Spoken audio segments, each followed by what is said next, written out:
Happy Tuesday. It is Jay. I'm here to do a video because it's on my heart to do one. I hate looking at my ugly mug and my messy beard, but it really is who I am, and this is me. I have no polish. I am who God made me to be, and I want to share something that's on my heart today. I've been saying to our fellowship for a while now that we are in a season of intimacy. And what I mean by that is there's an open door invitation to be more than you are, to be less than you are. It's a bit of a paradox because you have to diminish so that he can increase. I love it when Paul says, it's no longer I who live, but Christ who lives in me.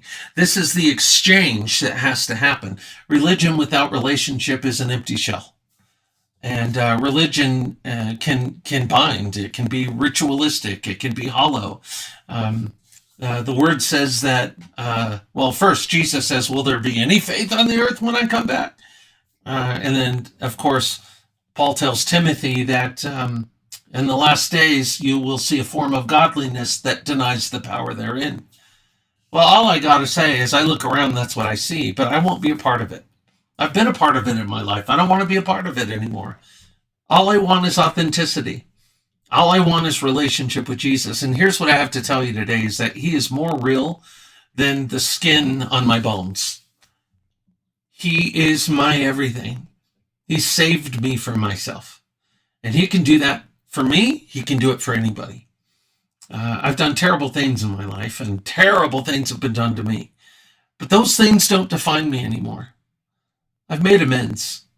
I have one life now, and that's the key.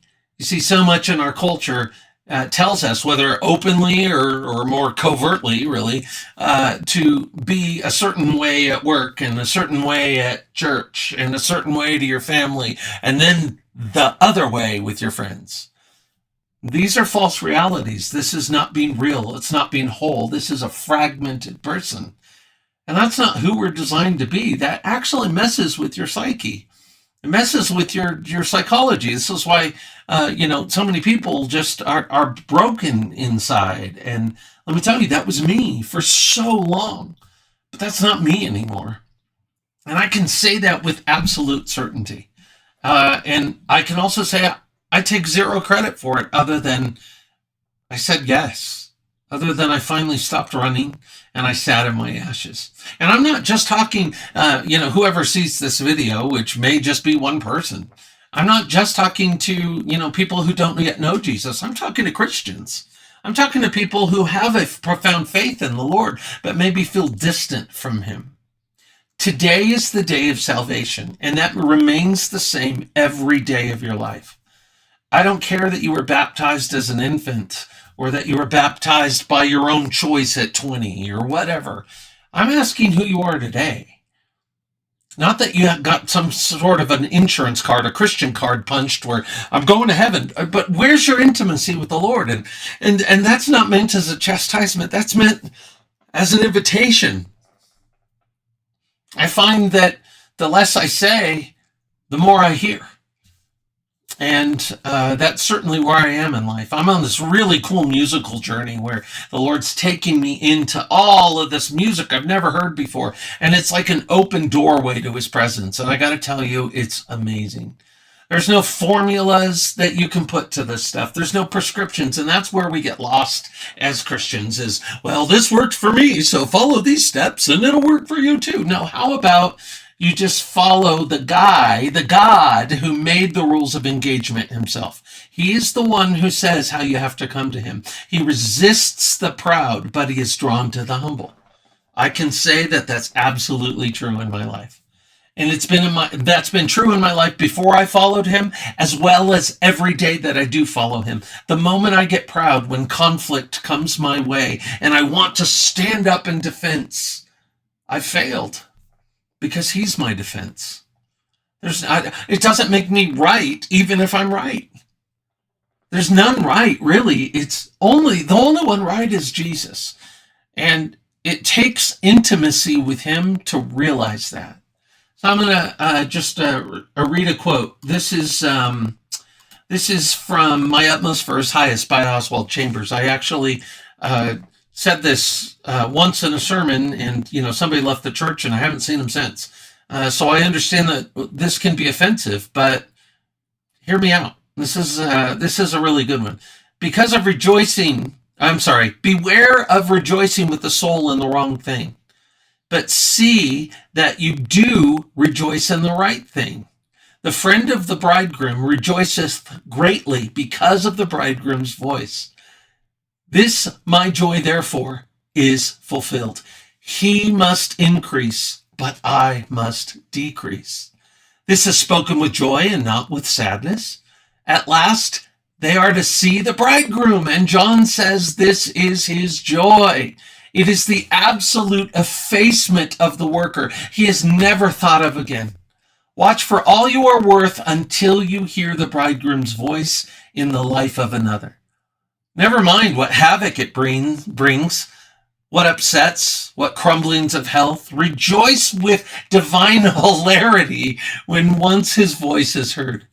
You may often see Jesus wreck a life before he saves it. Then, of course, he references Matthew 10:34, which is, look, I didn't come to bring peace on earth. I came not to bring peace, but a sword. And, I understand why in the flesh and why in religion that would offend some people. I get it. It makes sense to me. But the reality is it's true. Look, we're addicted to our comfort. And what ends up happening is we put God in a box, and then we put ourselves in a box. And this happens simultaneously. And so what happens is God has to bring conflict. He's still the good shepherd, even though he has to walk us sometimes through the valley of the shadow of death. That is important. How else will you test the faith that you profess? How else will you learn to rely on him and his strength in the middle of your weakness?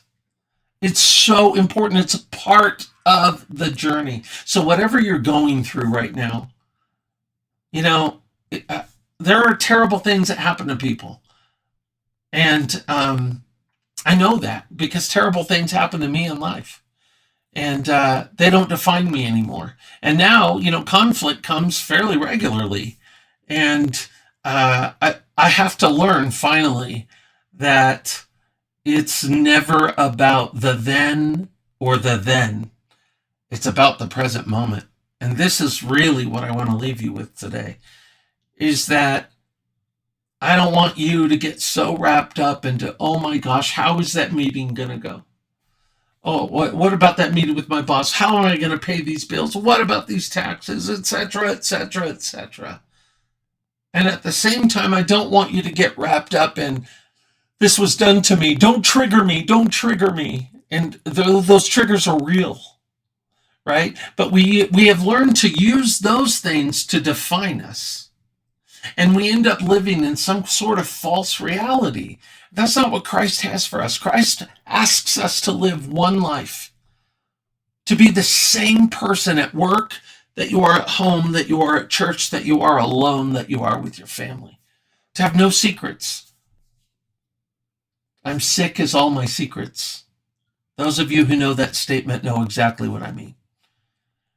So the invitation is there for intimacy with Jesus Christ. The invitation is there for whether you already believe in him or you don't. The invitation is there, and he will make himself real to you. But remember, he is the one who makes the rules of engagement. You have to come to him humbly. Humbly. He is drawn to the humble, but he resists the proud. It's like two magnets that you can't get them together. There's this invisible force that just pushes them. He resists the proud. You may try to come to him in your own strength and in your own pride. You may try to force his hand on things. You may try to just attach, your faith and your experience to pieces of your life. I know, I did it. But he loved me enough to totally break me so that I became humble. And then, and only then, am I able to be all that I'm designed to be. So this was just a little bit of stream of consciousness. I don't know who's going to see this, but I got to tell you, this felt good to get out for me personally. It is a season of intimacy. So don't let my scraggly beard and messy room or anything distract from the heart of this message, and that is the door's wide open for you. Jesus will make himself real to you. It's not religion, it's relationship. So take that invite. Make him Lord of your life today, like in a very real way. Okay? I guess that's it. And, God bless you. I mean, like, really, may he bless your socks off. And may he bless you enough that you understand the lies you've been led to believe. So that we can finally get to the place where we're one person with one life. And then even in the church, when conflict comes up, we can speak the truth in love because we are set free inside. Take care. Happy Tuesday. And bye-bye.